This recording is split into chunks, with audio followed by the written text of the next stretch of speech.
可以保護到部分嘅維多利亞港。單位亦都重新裝修過。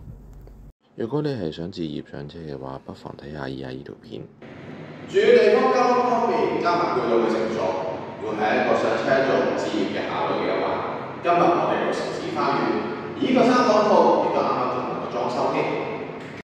今日參觀嘅3房單位，單位實用有807尺，廚房係分咗兩邊，喺個單位裝修上亦都非常之新淨。廚房旁邊有個工作平台，由於客飯廳有部分係冇玄關啦，可以令到客飯廳嘅空間更加咁實用。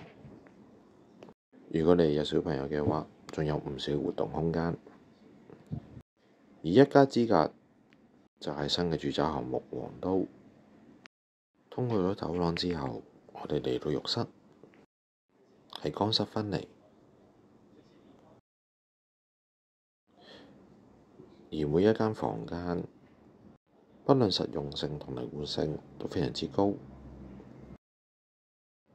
特別係呢一間房同埋最後嘅主人套房，都會有一個位置係安放衣櫃。現時業主叫價係1018萬。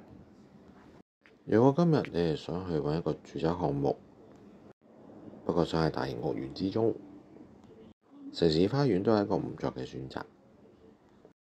影片就分享到你呢度啦。